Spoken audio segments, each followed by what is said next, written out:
여러분 안녕하십니까. 오늘이 일요일 날이죠. 오후 2시 47분을 가리키고 있네요. 오늘이 그 2025년 12월 21일입니다. 여러분 지금 붉은 색깔이 많이 돌잖아요. 왜냐면은 지금 이 창문에 커튼을 들여왔는데 지금 한창 햇살이 비춥니다. 커튼으로 통과가 되는데 커튼이 이 두꺼운 커튼이 아니고 얇은 얇은 빨간색의 커튼이거든요. 그래가지고 이 햇빛이 일부 투과가 되니까 이 방 안이 붉게 보이는 겁니다. 그래서 이 배경이 붉게 보이는 것은 이 빨간 커튼으로 햇빛이 투과가 돼서 그렇다. 그런 점을 말씀드립니다. 그래서 이번에 여기를 할 차례거든요. 에디슨은 말년을 어떻게 보냈는가. 이제 이게 나오는데, 에디슨이 그렇게 발명을 많이 해가지고 돈도 많이 벌었잖아요. 돈을 많이 번다는 건 뭐겠습니까? 그만큼 이제 돈을 많이 벌으니까 자녀를 많이 둬도 부담이 없겠죠. 그러니까 자녀를 많이 뒀어요. 자녀를 많이 뒀는데 이 자녀들이 말이죠. 전부 에디슨의 속을 썩힙니다. 그래서 에디슨은 전번에 내가 얘기했듯이 에디슨은 초등학교도 졸업 못한 사람이라고 했잖아요. 초등학교도 졸업을 못했지만 그래도 발명을 많이 해서 돈을 많이 벌었단 말이죠. 그래서 에디슨은 상당히 사회적으로 성공한 사람이었고 돈도 많이 벌어서 그렇게 자식을 많이 출산을 했는데 그래서 자식들을 다 대학 교육을 다 시켰습니다. 그래서 일반 공대, 공업계열의 그런 대학을 다니게 했는데 근데 어떻게 자식들이 올바로 직장에 취업한다든가 이런 자식들이 없었어요. 더 다 사업을 합리하고 이렇게 개인 사업을 합리하면서, 사업은 또 암나합니까? 그게 아니거든요. 대부분 사업하는 게, 10사람이 사업을 하면 7, 8명은 망하게끔 돼 있는 거예요. 그러니까 사업을 합리하지만 사업도 제대로 될 리가 없고. 그러니까 아버지한테 계속 손을 벌리는 겁니다. 그래가지고 맨날 에디슨이 그냥 짜증이 나서 화를 내고 그럴 정도였었는데. 아니, 아무리 돈을 잘 벌어도 그렇죠. 자식들도 엄청 많은데, 숫자가 많은데, 그 많은 자식들이 다 제 목소리에서 살아가지 못하고 에디슨한테만 손을 벌리는 거예요. 그래서 이 말년이 상당히 좀 괴로운 말년을 보냈다. 이렇게 말할 수가 있습니다. 전기 사업이 날로 경쟁이 심해지면서 그의 회사는 재정적으로 곤경에 빠졌는데 때문에 존 피어폰트 모건에 의해 그의 회사와 에디슨의 경쟁사 중 하나였던 톰스 휴스턴이 합병해 새로운 회사가 탄생하였고 이 과정에서 에디슨은 회사에 대한 권한을 잃으면서 사실상 전기 산업에서 손을 뗐다.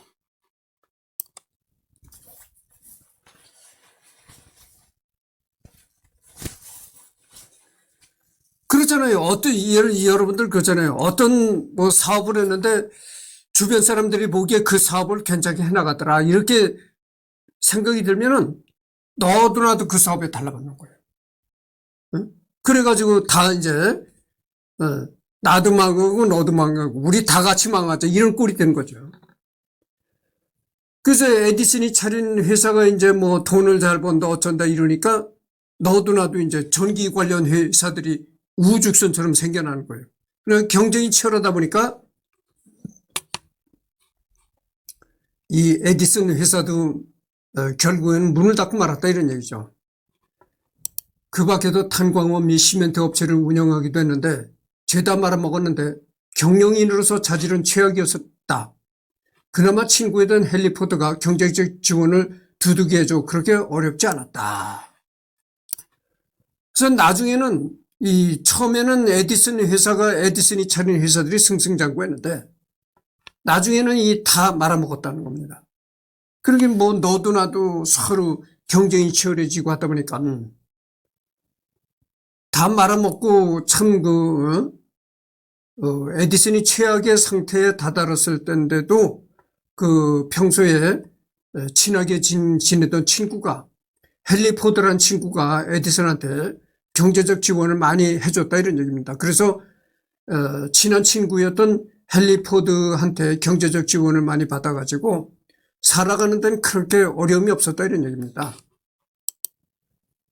말년에는 자기 나름대로 영혼과 영계에 심취했다고 한다. 이와 관련된 발명품들은 몇 가지 만들었다고 하는 얘기가 있지만 실제로 남아있지는 않다. 이때 발명했다고 하는 것 중 가장 유명한 것이 영계통신기다.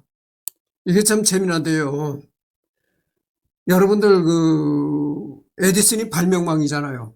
예. 근데 에디슨이가 갖가지 전기 제품을 발명한 것까지는 좋았는데 이게 또 엉뚱한 발상을 한 거야. 여러분들 영계통신기라는 걸 들어봤나요? 그러니까 영계통신이라는 건 뭐냐, 한마디로 뭐냐면 영혼과 영혼이 통신하는 거다 이 말이죠. 아니 영혼이라는 게 정말 있느냐 과학적으로 이렇게 말한다면은 여러분들 아니요 그렇게 얘기할 겁니다. 영혼이란 건 과학적인 시각에서 볼 때는 없는 거예요. 근데 우리가 단지 사람은 뭐 죽어서도 영혼이 남는다. 뭐 저 이런 얘기 했잖아요. 그걸 과학적으로 얘기할 때는 없다고 나오는 거예요. 과학적인 입장에서는 영혼이라는 게 없다고 얘기를 하는 거예요. 그러면 영계통신이라는 게 뭐냐? 요즘 얘기하는 뭐 텔레파시 이런 걸, 텔레파시라는 얘기도 있잖아요. 내가 어떤 마음을 먹으면은 내가 나를 좋아하는 상대방한테 얘기를 안 해도 그러니까 내가 이런 얘기예요. 텔레파시라는 게 뭐냐면 이런 얘기예요. 내가 이승열이가 노총각도 지났죠. 하여튼 뭐 노총각이라고 합시다. 장가못간 총각이다 이거예요. 장가못간 총각인데 바로 옆집에 A라는 여자를 좋아해. 마음속으로만 좋아한다 이거지. 그러면 내가 마음속으로 좋아하면 그 여자도 마음으로 느낄 것이다. 이렇게 생각하는 게 텔레파시다 이거죠. 그러니까 내가 마음속으로 생각을 하면 텔레파시가 전달이 돼서 그 여자도 자동적으로 나를 좋아할 것이다. 그런 게 이제 일종의 텔레파시 뭐 통신기다 이렇게 말할 수도 있는 거예요. 그러니까 이게 영계통신기라는 거예요. 이게 좀 엉뚱한 발상인데 과연 이런 발상을 해서 영계통신기를 만들어내겠다고 했는데 과연 이게 실현됐을까 한번 읽어봅시다. 하지만 사실은 이마저도 에디슨이 만우절을 맞이해서 어수룩한 대중잡지 기자한테 구라를 깐 거였다는 얘기가 전해진다. 참 이게 웃기는데 만우절이라는 게 있잖아요. 여러분들 4월 1일이 만우절이잖아요. 만우절이 뭡니까? 상대방을 속이는 거짓말을 하는 날이 만우절이잖아요. 그 에디슨이 4월 1일 만우절 날 어수룩한 대중잡지, 삼류잡지라고 해야 되겠죠. 어수룩한 삼류잡지 기자한테 거짓말을 한 거다 이거예요. 그런 걸 그 기자가 고지고대로 이걸 잡지 기사를 해서 실은 거다 이 말이죠. 그래서 거짓말이 퍼진 거다. 그래서 영계통신이라는 게 아니 영혼끼리 통신하는 통신기라는 게 있을 수가 있나요? 참 이게 웃기는 얘기죠. 아서 코난 도일을 비롯해서 당시 유명 인사 중에서 오컬트에 심취하는 사람들의 수는 적지 않았고 그중에 상당수가 사회 고위층 내지는 과학자이기도 했으니 에디슨이 오컬트에 빠졌다고 해도 이상할 것은 없지만 에디슨은 죽기 전에 친구에게 10개의 단어를 몰래 남겼다고 한다. 친구는 에디슨이 죽은 후 영매들에게 죽은 에디슨을 불러내는 사람에게 당시 돈으로 1만 달러로 상금을 걸었다.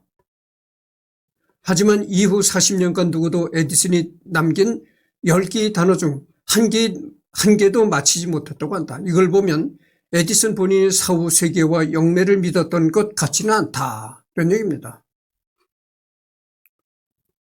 근데 이 영매 통신기라는 거를 또 얘기하니까 내가 또 생각이 떠오르는 게 있는데 여러분들 요즘에 사주명리학이라고 점을 보는 사람들 있잖아요. 근데 그거는 내가 이 점이라는 거에 관해서 좀 얘기를 해봅시다. 전번 시간에 내가 이런 얘기를 하다 보니까 좀 길어질 수밖에 없는데 들어보시오. 전번에도 내가 얘기했지만 아니, 계속 이것만 쭉쭉 읽어 내려가려면 그냥 AI를 시켜버리지 왜 내가 합니까? 그렇잖아요. 응? 그거는 앵무새 같은 거예요. 앵무새 역할뿐이 안 되는 거예요. 여기 나무 위키만 계속 충실히 읽어 내려가면 그건 앵무새 역할뿐이 안 되는 거예요. 중간중간에 재미난 얘기를 집어넣어야 재미가 있어지고 좋은 거예요. 재미가 있어지고 피와 살이 덧붙여지는 겁니다. 그래서 내가 얘기를 하는데 우리나라에 점 치는 거 있잖아요. 점. 근데 그 점이라는 게 말이죠. 내가 이 철학 해겔 얘기도 해겔 시간도 했었잖아요. 해겔을 하면서 내가 동양의 동양의 철학자 주의도 했었단 말이죠. 그러면서 이 주역에 관한 얘기를 했어요. 이 주역이라는 게 뭐냐, 그럼. 주역이라는 게 바로 이 철학서이면서도 점술서이기도 한 거예요. 그러니까 주역이라는 책은 철학서이지만 또 한편으로는 점술서이기도 했다. 그 말이죠. 그러면 주역점을 친다고 하잖아요. 네, 주역점이 있습니다. 여러분들 그 주역점이라는 게 뭐냐면은 한마디로 그겁니다. 주역점이라는 거는 사람이 일생을 점을 치는 것이 아니고, 사람이 살아가다가 어떤 운을 만나느냐, 당신은 몇 살쯤 돼서 대운을 만나서 잘 살 것이다. 이렇게 얘기하는 것이 아니고, 여러분들 일반적으로 그 예전에 그 스포츠 서울이라든지 이런 신문을 보면은 일일 운세라고 나오잖아요. 그런 격이야. 그러니까 이게 만일 이게 내가 음악 저널이라는 그 잡지를 구독하는 사람인데 이거 말고 이게 주역책이라고 합시다. 이게 주역책이라고 가정을 하면 여기 이제 주역의 괴들이 쫙 이 책에 수록되어 있다 이거야. 그러면 딱 아침에 일어나서 아무 책이고 아침에 일어나서 딱 아무 생각도 하지 말고 진짜 무념무산 상태에서 아무 생각이 없는 상태에서 딱 임의적으로 우연히 딱 책갈피를 펴졌을 때 어떤 괴가 나온다. 그게 바로 주역점입니다. 그러니까 여러분들 말이죠. 우연성이라는 거죠. 우연성. 그리고 딱 일어나서 내가 태어난 생년월일 이런 걸 보는 것이 아니고 주역책을 딱 이렇게 아무 생각이 없을 때 아무 생각을 하지 않고 아주 무념 상태에서 딱 책갈피를 딱 펼쳤을 때 그때 나타나는 점괘가 그날의 운세다 그 말이죠. 그러니까 이건 뭡니까? 주역점이라는 건 우연성을 굉장히 중요시 여기는 겁니다. 우연성. 그러고 사주팔자라는 거 여러분들 사주팔자 점이라는 걸 들어보셨죠? 그게 이제 그 사주 명리학을 공부한 사람들이 하는 거거든. 근데 사주팔자는 건 뭡니까? 사주라는 건 뇌의 기둥이다 이 말이죠. 뇌기둥. 그 뇌기둥이 뭐냐? 태어난 시, 생년월일 이런 거에서 뇌의 기둥을 이제 만들어내는 거죠. 그 팔자라는 건 뭐냐? 팔자라는 건 거기에 우리나라 예전에 내려오는 그게 있습니다. 금목수와 토에다가 음양에 또 금목수와 토가 있잖아요. 거기다가 태어난 시간 어쩌고 해서 8글자가 나오는 겁니다. 그것이 그래서 팔자라고 보는 거예요. 근데 사주 명리학을 믿으십니까? 누가 그래 내가 이런 얘기를 하고 내가 전번 시간에도 주역 얘기를 하고 이런 점 얘기를 많이 하니까 또 누가 또 뭐라고 얘기를 하는 거야? 야, 이승열이가 수박 겉핥기식으로 안다. 그러니까 어렴풋이 안다는 거지. 제대로 배웠으면 하다못해 점술집이라도 채워놓고 먹고 살지. 왜 공장에 나가서 일을 하느냐 이런 얘기죠. 그런 얘기인데 여러분들 점술서를 배웠다고 해서 점 치는 걸 업으로 삼고 합니까? 그게 되질 않아요. 요즘 사람들이 점을 안 칩니다. 그리고 이 사주 명리학 같은 것이 말이죠.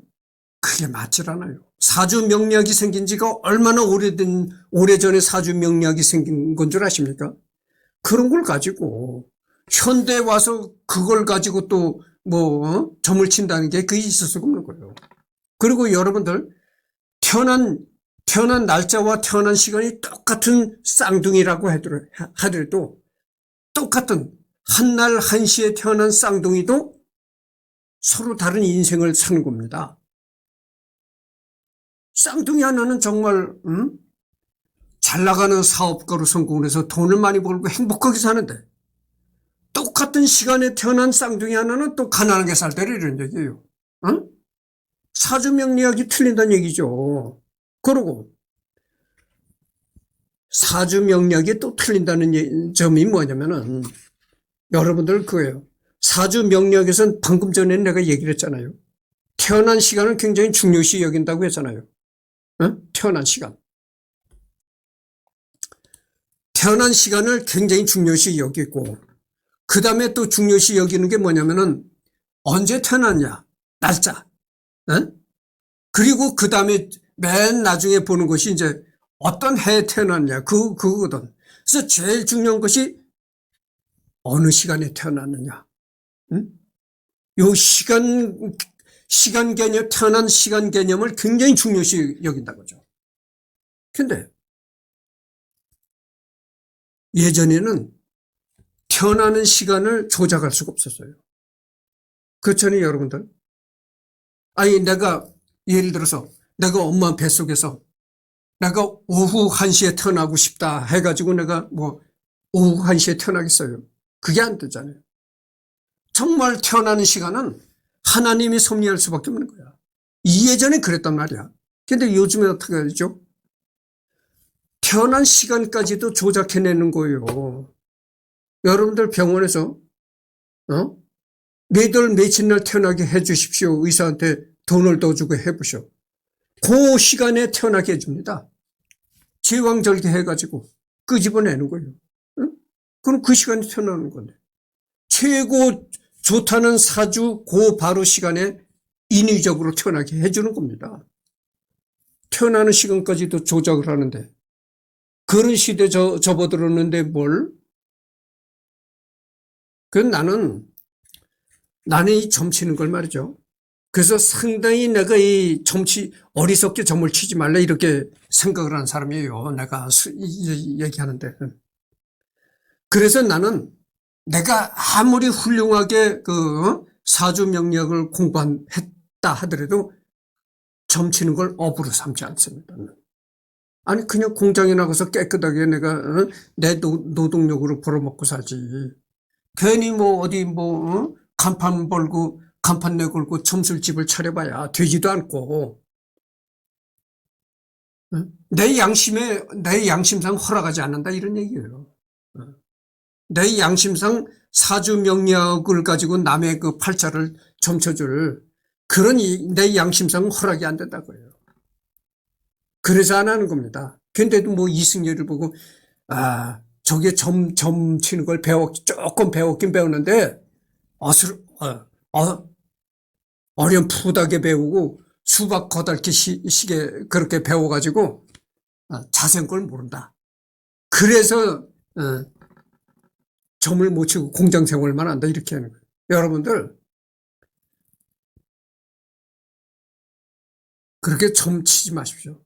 내가 얘기하는 건 내가 지금까지 점 치지 말라고 얘기한 건 무당을 얘기를 한 것이 아닙니다. 그러니까 주역점, 사주명리학점 그런 걸 치지 말라 이런 얘기를 한 거예요. 그리고 이제서부터 중요한 얘기니까 나오니까 들어보시오. 무당점은 한 번씩 쳐보는 것이 좋다. 나 이렇게 생각하는 사람이에요. 무당점. 무당점은 그러잖아요. 무당점은 사주로 점을 치는 게 아니에요. 신을 불러서 저는 점을 친다 이거지. 그럼 이렇게 얘기하면 또 누군가 그럴까요? 아니 여보시오 당신 지금 미쳤어? 아니 신이 어딨어 신이. 이렇게 얘기할 사람이 있을 거예요. 여러분들 내가 언젠가 분명히 얘기를 했을 것이. 뭐 에디슨을 하다가 내가 엉뚱한 얘기에 빠져들어서 자꾸 시간을 보내는데 들어보시오. 에디슨은 오늘 다 못 끝내도 또 다음에 또 할 기회가 있어요. 그러니까 들어보시오. 예전에 나이 많은 어르신들이 뭐라고 하냐면 이런 얘기를 했어요. 귀신은 있다고 말할 수도 없고, 있다고 주장할 수도 없고, 그렇잖아요. 여러분들 귀신이 있다고 남한테 가서 떠들고 주장해 보시오. 아이, 저는 미쳤나? 아이, 저게 이 정신이 또라이가 됐구나. 이럴 거다 아니겠어요. 응? 귀신이라는 건 있다고 주장할 수도 없고, 응? 그렇다 해서 없다고 주장할 수도 없다. 이런 그 말들을 예전에 그 나이 많은 어르신들이 했단 말이죠. 내가 어렸을 때 코날 때도 어르신들이 그런 말을 했어요. 귀신은 있다고 말할 수도 없고, 없다고 말할 수도 없다. 이런 얘기를 했습니다. 여러분들 말이죠. 이 귀신을 불러서 점을 치는 무당 중에 정말 기막힌 사람들이 있어요. 그런 사람들이 많지는 않아. 무당이라고 해서 다 그렇게 뭐 그런 건 아니고, 무당 중에서도 아주 그렇게 신묘하게 점치는 사람들이 있다니까.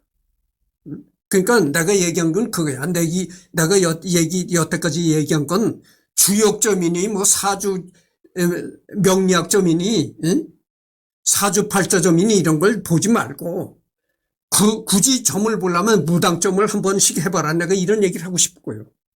근데 여기 보면 영계통신기라고 나오잖아요. 내가 이 영계통신기라는 걸 내가 얘기를 하다가 점 얘기까지 내가 하게 되는데, 영계통신기라는 게 뭐겠어요? 영혼과 통신하는 기계다 이런 얘기예요. 영혼과 통신하는 기계. 아니, 그런 기계를 만들 수가 있나요?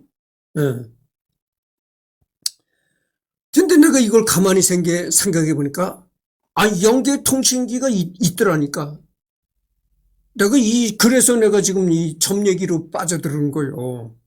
여러분들, 무당집에 가서 점을 하잖아요. 무당 앞에서 점을 하면 무당이 어떻게 점을 칩니까? 오방기라고 했어요. 오방기라는 게 뭐냐면 다섯 가지 색깔의 깃발이거든. 그러니까 깃발이 여러 개인데 그 깃발에는 뭐 빨주, 노초, 파남보 다 있다가 알록달록한 깃발이 있는데 이 깃발을 이렇게 흔듭니다. 깃발을 이렇게 몇 번 흔들고, 여러분들 그 방울 있잖아요. 그 무당집에 가서 점을 치게 되면 무당이 이렇게 방울을 흔듭니다. 방울을 흔들고 오방기를 이렇게 흔드는 거예요.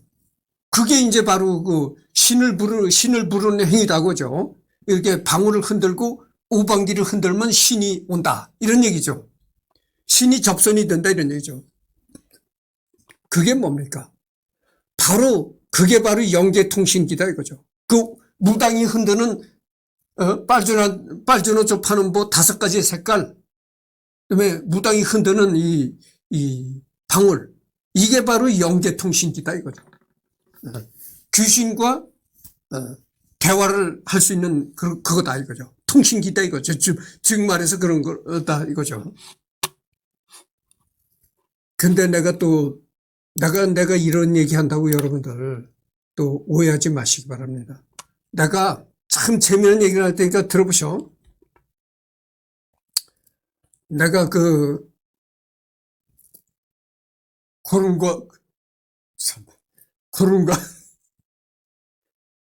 구름과 음악의 계곡이라는 내가 유튜브를 하잖아요. 내 유튜브를 접속해서 보면은, 거기 보면은 어떤 그 유튜브로 링크를 할 수가 있느냐면, 한송이 북한에서 넘어온 그 한송이라는 여자가 있어요. 탈북민 여자. 딱 그걸 클릭을 하면 한송이 유튜브가 나온다는 얘기죠. 근데 나는 그 한송이라는 여자가, 내가 그렇다 해서 내가 혼자 산다고 해서 내가 이런 말을 한다고 해가지고 한송이하고 좋아한다. 한송이를 좋아해서 한송이와 뭐 결혼할 것이다. 이런 얘기는 내가 여러분들한테 절대 안 합니다. 왜냐면은 그 여자는 북에서 물론 넘어왔지만 눈이 높은 여자예요. 이승열이는 뭐 거들떠 보겠어요. 그래서 나는 어디까지나 구독자일 뿐이다 이런 얘기예요. 구독자. 응? 그러니까 여러분들 오해하지 말라고 우선 얘기를 하겠습니다. 그래서 내가 한송이라는 그 여자가 이 탈북에 와가지고서는 처음 유튜브를 할 때서부터 내가 구독을 했어요. 내가 언젠가도 얘기를 했잖아요. 내가 남이 하는 유튜브를 내가 많이 본다고. 한송이는 내가 구독자이지만 구독자 아닌 다른 사람들 유튜브도 내가 많이 본다니까. 그래서 한송이가 하는 그 유튜브를 내가 그 여자가 그 탈북해가지고 남한에 와서 처음 유튜브 할 때서부터 내가 봤던 여자예요. 오래 봤죠. 그러니까. 오래 봤는데 재밌어. 그 여자가 너무 이 성격이 활달하고 쾌활하고 재밌어요. 근데 그 여자 이 보면은 그 여자 오래전에 그 녹화해서 올린 영상 중에 이런 영상이 있어요. 탈북하기 전에 그 자기 어머니가 자기를 끌고 왔대요. 점집으로. 북한에는 이 점이라는 게 일절 못 치게 돼 있잖아요. 점을 치다 들키면은 이 북한이 잡아간다고. 보위부나 이런 데서 잡아가는 거야. 그러니까 내놓고는 못하는데 드러내놓고는 못하는데 이제 암암리에 친한 사람들끼리 수군수군 돼서 서로 알려져서 간다는 거지. 어디 가면 용한 점쟁이가 있어. 아주 귀신 같은 점쟁이가 있어 이렇게 한다는 거지. 그래서 어느 날 자기를 한송이를 끌고 갔다 이거야.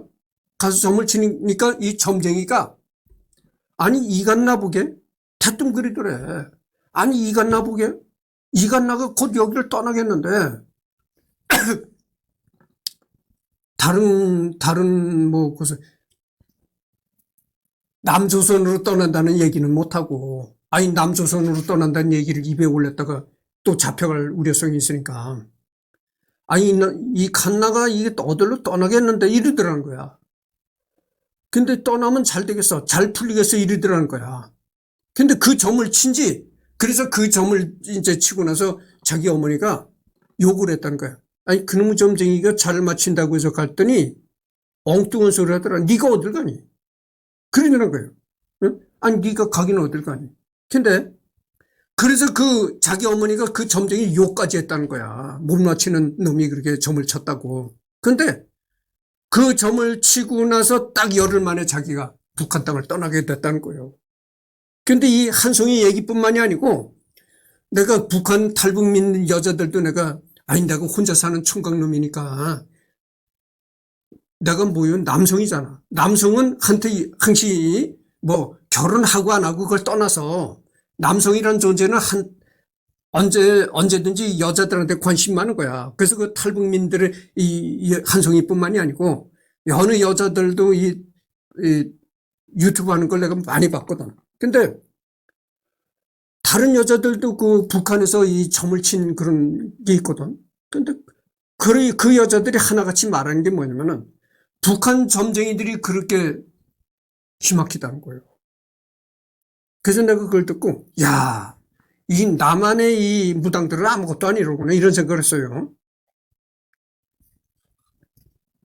근데 내가 지금 얘기를 하다 그렇게 오래 이제 엉뚱한 얘기로 들어갔는데 내가 여태까지 하고 싶은 여러분들한테 한 얘기는 겁니다.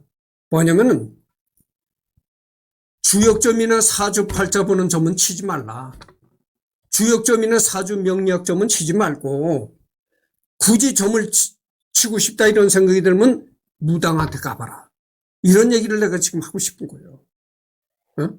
귀신이 있느냐 없느냐 그걸 떠나서 그건 우리가 알 수가 없는 거잖아요. 예?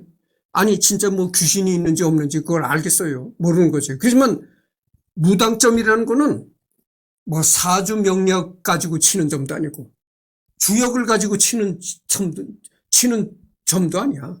그거는 진짜 신이라는 걸 불러서 치는다는 거거든. 무당말을 빌리면 정말 뭐 동자승이라든지 뭐 신을 불러서 점을 치는 거거든. 그러니까 굳이 점을 치려면은 주역점이나 사주 명력점을 치지 말고 무당집에 가서 무당점을 쳐봐라 이런 얘기를 내가 여기서 하고 싶은 겁니다.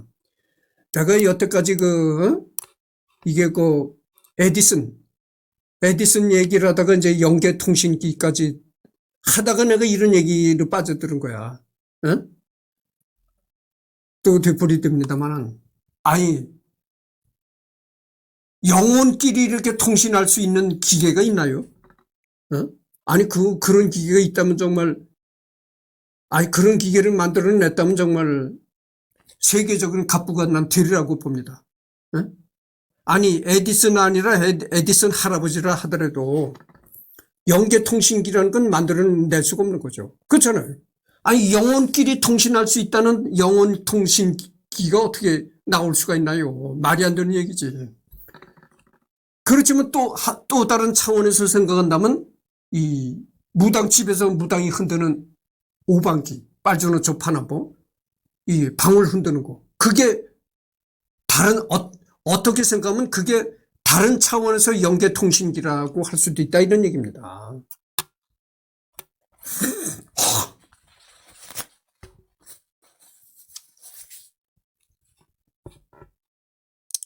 그래서 이런 얘기하다가 북한 점쟁이 얘기도 나오고 한송이 얘기도 나왔는데 여러분들 내가 한송이의 구독자니까 한송이를 좋아하는 건 사실이에요. 성격이 큐아라고 밝아서 좋아하는 건 사실이지만 그러나 내가 나이도 있고 내가 가진 게 없다고 눈을 얘기를 하잖아요. 그래서 그냥 순수하게 좋아하는 거지 결혼 상대자로서 생각하고 좋아하는 것이 아니다 이런 말씀을 드립니다. 그러니까 오해 없으시기 바랍니다. 하지만 사실은 이마저도 에디슨이 만우절을 맞이해서 여기는 했잖아요. 그래서 숨을 거두기 직전인 마지막 날숨을 친구했던 헨리 포드가 유리관에 담아놓고 지금까지도 남아있다. 그러니까 이 헨리 포드라는 사람이 이 사람이 이제 헨리 포드인데 이 사람이 아주 에디슨과 굉장히 가까웠던 친구다 이 말이죠. 그래서 말년에 에디슨이니까 사업에 이제 사업으로 전부 문을 닫고 있을 때도 이 사람이 이제 아주 상당한 생활비를 에디슨한테 대줬다 이런 얘기죠. 그래서 에디슨이 말년에도 크게 돈 걱정하지 않고 지냈다 이런 얘기를 지금 했잖아요. 그러니까 이 헨리 포드라는 사람이 얼마나 에디슨과 절친한 친구였는가를 알 수가 있는 거죠. 근데 이 사람이 여기 보면 이런 얘기가 나옵니다. 숨을 거두기 직전에 에디슨이가 그러니까 임종 직전에 한번 숨을 후 하고 내뱉은 그거를 병에다 보관하고 있었다는 거예요. 헨리 포드가, 이 친구가. 그러니까 마지막 숨을 후 하고 내쉴 때 그 날숨을 병에다 넣어가지고 보관하고 있었다 이런 얘기죠. 숨을 거두기 직전에 마지막 날숨을 친구했던 헨리 포드가 유리관에 담아놓고 지금까지도 남아있다. 에디슨이가 임종 직전에 후 하고 내불었던 날숨, 그 숨을 담아놓은 유리병이 아직도 보관되어 있다는 겁니다. 기막힌 얘기 아닙니까? 그러니까 이 헨리 포드가 얼마나 참 에디슨과 기막힌 친구였는가를 알 수가 있는 거죠. 그의 사망 소식이 알려지자 미국 가정에서는 동부 시간으로 밤 10시에 1분 동안 전기불을 끄는 것으로 그를 추모했다. 에디슨이가 사망했다. 에디슨이가 사망했다는 사망설이 전 미국의 뉴스로 퍼지니까 미국 전 가정이 밤 10시에 미국 동부 시간으로 미국은 이 땅이 넓기 때문에요. 이 지역과 지역이 시간이 다릅니다. 그래서 이 미국 동부 시간으로 밤 10시에 1분 동안 전부 전기불을 소등을 했다. 에디슨이가 아까운 사람이 죽었다고. 죽음을 그렇게 애도한 겁니다. 전부 미국 가정에서. 그러니까 에디슨이가 만든 것이 전구잖아요. 에디슨이가 만들었던 전구를 일제히 소등을 하고 에디슨을 추모했다는 얘기입니다. 이는 당시 허버트 후보 대통령의 제안에 의한 것이었다고 한다.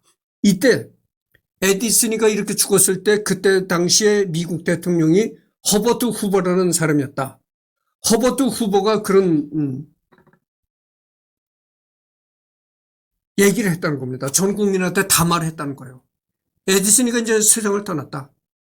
전 가정에 소등을 하고 에디슨을 추모하자 이렇게 얘기를 했다는, 그래서 그런 일을 했다는, 그런 일이 생겼다는 거예요. 허버트 후보 이 사람입니다.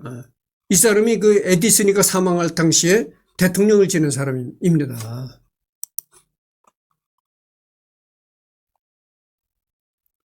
지금 35분을 경과했거든요. 참 여러 가지 점에 관한 얘기도 하다가 이렇게 시간이 흘렀습니다. 의외로 해외에서는 잘 알려지지 않은 일화로 국내에서 특파원 25시를 통해 언급되었다. 사실 해외에서는 에디슨보다 니콜라 테슬라가 생각보다 더 인지도가 높았을지도 모른다.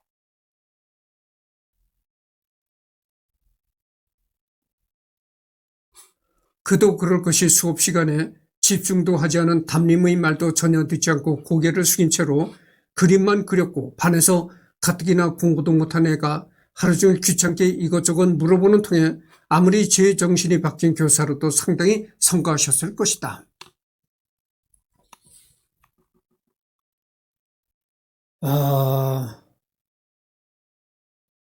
학교에서 일과 관련된 또 다른 일화도 있는데 수업 시간에 담임이 1 플러스 1이 무엇이냐고 묻자 에디슨은 정답은 2지만 1이 되기도 한다라고 대답하여 담임을 경악시킨 것이다.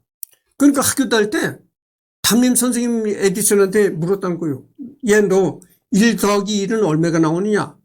그러니까 에디슨이 한 말이 뭐냐면 정답은 2지만 1 플러스 1이 도로 1이 될 수도 있다 이렇게 얘기를 하더라는 거예요. 그래서 그게 왜 그러냐 그러게 물으니까 전기줄 둘을 갖다가 하나로 엮어봐라. 아니 도로 하나가 되지 않느냐. 물방울 2개를 갖다 하나로 합쳐봐라. 도로 한 방울이 되지 않느냐 이렇게 얘기를 하더라는 거예요. 에디슨이가. 왜 그러냐고 담임이 물어보자 에디슨은 본인의 어머니까지 교실로 모시고 와서는 찰흙 한 덩어리와 다른 한 덩어리를 붙이면 한 개가 되니까 1이라고 대답한 것이라고 설명했다. 담임은 그런 에디슨을 보고 도대체 이 녀석은 왜 이리 답이 없는 녀석이냐면서 한숨만 푹푹 쉬었지만 옆에 있던 어머니는 그 말도 옳다면서 고개를 끄덕여 주었다는 일화이다. 이 에디슨 어머니 본인도 에디슨 어머니가 바로 그 전직 교사였다는 것이죠.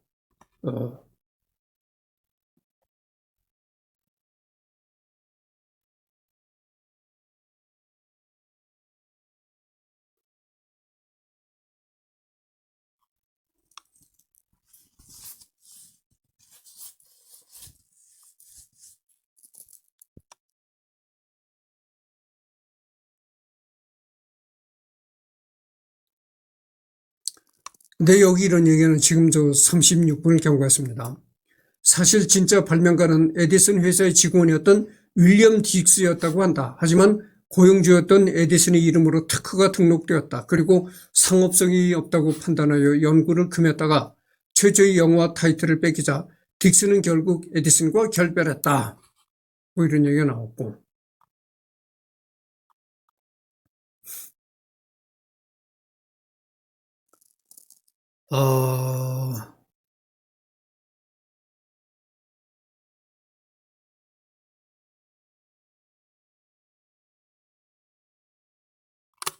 거꾸로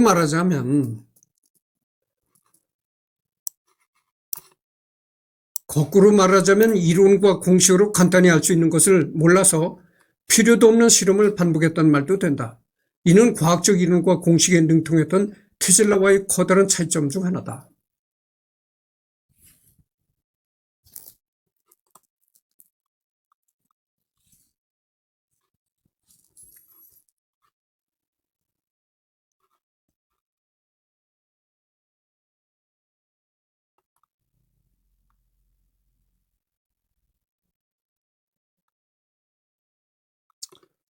그래서 여러분들 내가 하고 싶은 얘기가 이 강릉에 가면 참소리 죽음기 에디슨 박물관이라는 게 있다는 겁니다. 그 박물관에 한번 가보시길 바라겠고요. 이 박물관에 가면 그 에디슨이가 처음 발명한 축음기도 아마 전시가 되어 있나 봐요.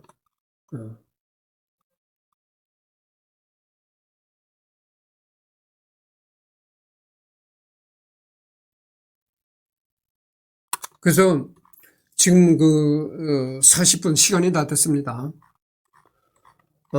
이것을 보면 말이죠. 여태까지 한 게 이 생애, 에디슨 생애를 봤단 말이에요. 생애를 봤거든요. 그러니까 이제, 여기를 넘어가면 이 생애, 이 부분을 봤습니다. 그러니까 이제 여기에 뭐가 남아있냐면 평가, 가족관계, 어록, 기타, 대중매체에서 뭐 둘러보기 아직도 많이 남아있거든요. 그러니까 오늘은 오늘 한 번 더 녹화를 해야 되겠네요. 그러니까 이제